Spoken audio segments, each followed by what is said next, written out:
अस्सलाम वालेकुम student, this is M S Khattak. आज हमारे पास है नया चैप्टर नंबर 20 है एटॉमिक स्पेक्ट्रा। ये हमारे पास सेकेंड ईयर एफईसी पार्ट 2 का चैप्टर है। आज हम इसका प्रॉब्लम नंबर 1 देखेंगे। तो देखते हैं प्रॉब्लम नंबर 1 में हमारे पास क्या है। तो प्रॉब्लम नंबर 1 है हमारे पास hydrogen atom as an ground state n is equal to 1 using Bohr theory calculate the radius of the orbit, the linear momentum of electron, the angular momentum of electron, the kinetic energy, and E part is the potential energy and F is the total energy। क्या कह रहा है कि हमारे पास hydrogen atom है, वो ground state में है, यानी n इक्वल टू 1।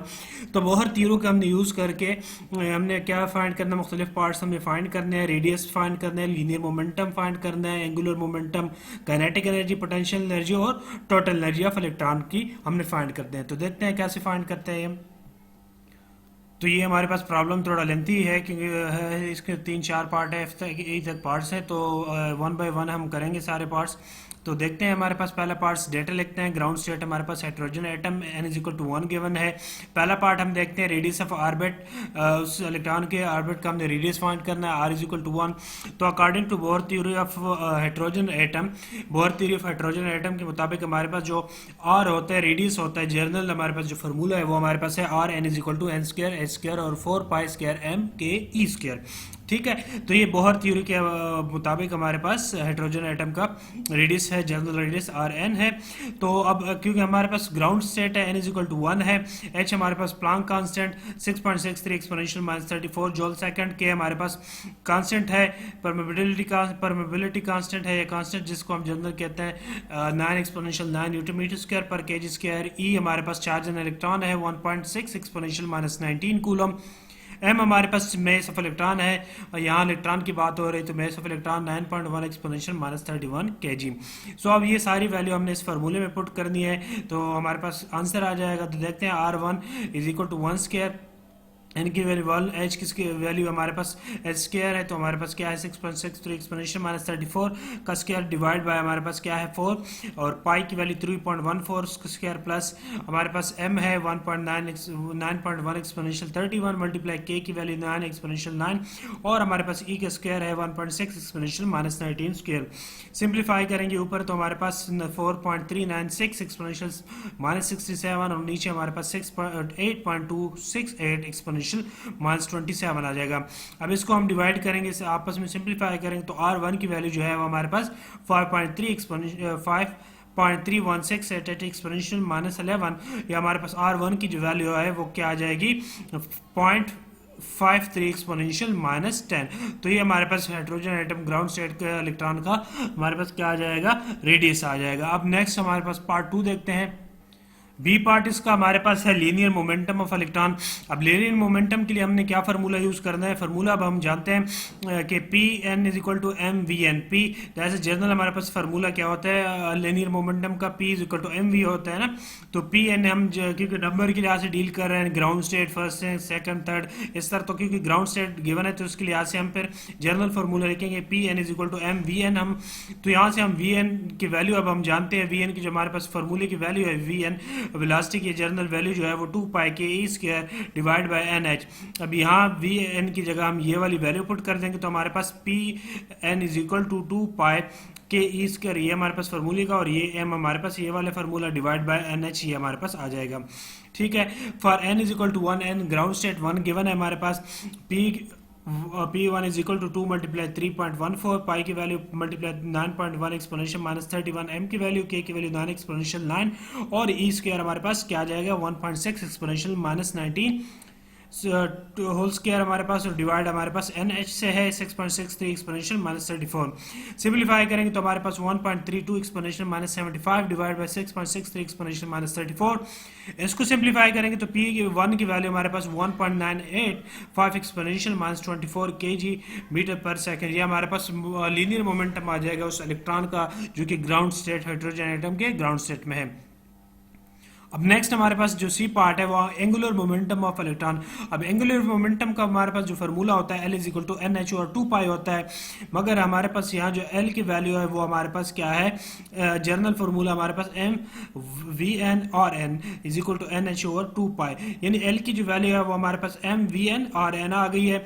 तो यहाँ से हम वैल्यू पुट कर लेंगे एल की जगह तो ये हमारे पास क्या आ जाएगी, L1 is equal to 1 point, इसमें हमने फार्मूला वैल्यू पुट करनी है। अब ये जर्नल जस्ट बताने के लिए था, असल फार्मूला हमारे पास ये है, ठीक है।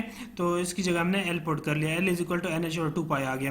तो वैल्यू पुट किया 6.63 exponential minus 34 divide by 2 multiply 3.14, simplify करेंगे तो L1 लीनियर जो हमारे पास एंगुलर मोमेंटम की वैल्यू आ जाएगी वो हमारे पास क्या आ जाएगी 1.05 exponential minus 34 kilogram metre square per second, ठीक है। तो ये हमारे पास angular momentum ground state of electron in hydrogen atom की वैल्यू आ जाएगी। नेक्स्ट हमने डीप पार्ट में काइनेटिक एनर्जी फाइंड करनी थी। काइनेटिक एनर्जी का फार्मूला जो है kinetic energy K N is equal to half M V N square. अब हमारे पास जो जर्नल होता है वो M we N is equal to के ई स्क्वायर और आर एन होता है, ठीक है। अब इसकी जगह हम एम वी एन की जगह ये हम पुट कर लेंगे, तो यहाँ पे हमारे पास kinetic energy is equal to half k E square और आर एन आ गया, ठीक है। ये हमने एम वी एन की जगह पुट किया के ई स्क्वायर और आर एन। तो यहां हमारे पास क्या आ जाएगा,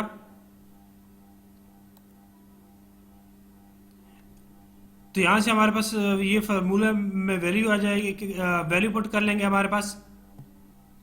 तो हमारे पास यहाँ क्या है, ये हमारे पास M V N square is equal to के ई स्क्वायर और आर एन है। तो वी एन स्क्वायर की वैल्यू हम निकालेंगे तो के ई स्क्वायर और एम आर एन। तो यहाँ हमारे पास जो वैल्यू है वो पुट कर देंगे, वी एन स्क्वायर की जगह हमारे पास के ई स्क्वायर और आर एन आ जाएगा, ठीक है। ये हमारे पास स्क्वायर है। तो यहाँ से हम फिर वैल्यू पुट कर लेंगे, वैल्यू पुट करने के बाद हम सिंप्लीफाई करते हैं। तो ये हमारे पास देखो आर एन की जो वैल्यू है हमारे पास फर्स्ट ऑर्बिट की, उसको हमने पार्ट ए में निकाला है। फ्रॉम पार्ट ए हमने आर वन की जो वैल्यू थी वो क्या निकाली 0.53 एक्सपोनेंशियल माइनस 10। तो इसको सिंप्लीफाई करेंगे तो हमारे पास क्या आ जाएगा 1.15 exponential minus 28 divide by 1.06 exponential minus 10। तो सिंप्लीफाई करेंगे तो हमारे पास 2.174 एक्सपोनेंशियल माइनस 18 जॉल आएगा। ये हमारे पास आंसर है अगर हम जॉल में निकालना चाहते हैं। मगर इलेक्ट्रॉन वाट में हम जैसे इसको चेंज करेंगे स्टैंडर्ड यूनिट में, तो हमारे पास इसको डिवाइड करेंगे 1.6 एक्सपोनेंशियल माइनस 19, ठीक है, क्योंकि 1 इलेक्ट्रॉन वाट जो होता है 1.6 एक्सपोनेंशियल माइनस 19 जॉल की इक्वल होता है। तो इसे डिवाइड करेंगे तो हमारे पास आंसर 13.58 या 13.6 इलेक्ट्रॉन वाट, ये हमारे पास काइनेटिक एनर्जी की वैल्यू आ जाएगी 13.6 इलेक्ट्रॉन वाट। अब नेक्स्ट पार्ट हमारे पास था ई। अब ई में हमने फाइंड करना था तो पोटेंशियल एनर्जी। पोटेंशियल एनर्जी का हमारे पास जो फार्मूला है वो क्या है, potential energy is equal to minus K E square और आर एन। बोहर थ्योरी के मुताबिक हमारे पास यही फार्मूला है, माइनस के ई स्क्वायर और आर एन। अब एन की वैल्यू हमारे पास 1 है, फर्स्ट ग्राउंड स्टेट है। तो अब वैल्यू पुट कर लेंगे P E potential energy 1 is equal to minus K की वैल्यू 9 एक्सपोनेंशियल 9, ई की हमारे पास 1.6 एक्सपोनेंशियल माइनस 19 का square divide by R N जो हमारे पास आर वन है वो हमने फर्स्ट पार्ट ए में हमने फाइंड किया है फर्स्ट ऑर्बिट के लिए, वो हमारे पास 0.53 एक्सपोनेंशियल माइनस 10 है। डिवाइड कर लेंगे हमारे पास सिंप्लीफाई करके, तो हमारे पास ये डिवाइड जब होगा ये वाली टर्म हमारे पास, तो हमारे पास पोटेंशियल एनर्जी की वैल्यू फर्स्ट ऑर्बिट के लिए आ जाएगी माइनस 4.347 एक्सपोनेंशियल माइनस 18 जॉल। ये हमारे पास आंसर आ जाएगा। इसको हम फिर इलेक्ट्रॉन वाट में चेंज करेंगे। इलेक्ट्रॉन वाट में चेंज करने के लिए हम क्या करेंगे 1.6 एक्सपोनेंशियल माइनस 19 से डिवाइड करेंगे। तो 1.6 एक्सपोनेंशियल माइनस 19 से डिवाइड करने के बाद हमारे पास आंसर जो आएगा माइनस 27.16 इलेक्ट्रॉन वाट। तो हमारे पास माइनस 27.2 इलेक्ट्रॉन वाट हमारे पास इसका आंसर आ जाएगा पोटेंशियल एनर्जी हाइड्रोजन एटम के फर्स्ट ऑर्बिट के लिए, ग्राउंड स्टेट के लिए। टोटल एनर्जी इसके बाद हमने एफ पार्ट फाइंड करना है, वो टोटल एनर्जी का है। टोटल एनर्जी हम क्या होता है sum of electric kinetic energy plus potential energy. तो दोनों की वैल्यू हम प्लस कर लेंगे तो 13.6 प्लस इंटू माइनस 27.2, तो हमारे पास क्या आ जाएगी टोटल एनर्जी हमारे पास माइनस 13.6 इलेक्ट्रॉन वाट आ जाएगी, ठीक है। तो ये था हमारे पास आज का पहला प्रॉब्लम। तो ये हमने कुछ पार्ट्स इसके फाइंड करने थे hydrogen atom ground state electron के लिए। मुख्तलिफ पार्ट थे जिसमें हमारे पास मोमेंटम थी, लीनियर मोमेंटम थी, रेडियस था, काइनेटिक एनर्जी, पोटेंशियल एनर्जी और टोटल एनर्जी थी। तो आज के लिए इतना काफ़ी। नेक्स्ट प्रॉब्लम इंशाल्लाह नेक्स्ट वीडियो में। अगर आपको मेरे वीडियो वगैरह से मदद मिलती है तो मेरे चैनल को सब्सक्राइब कीजिएगा, लाइक कीजिएगा, कमेंट कीजिएगा, फेसबुक पेज को फॉलो कीजिएगा। इसके अलावा इसके सोल्यूशन मैं बहुत जल्द अपनी वेबसाइट पे forloveofthephysics.blogspot.com पे अपलोड कर लूँगा, लिंक डिस्क्रिप्शन में है। इसके अलावा अगर आप मेरे चैनल पे नए और पिछली वीडियोस देखना चाहते हैं तो सारे वीडियोस के लिंक्स जो है डिस्क्रिप्शन में चैप्टर वाइज गिवन है। Thanks for watching.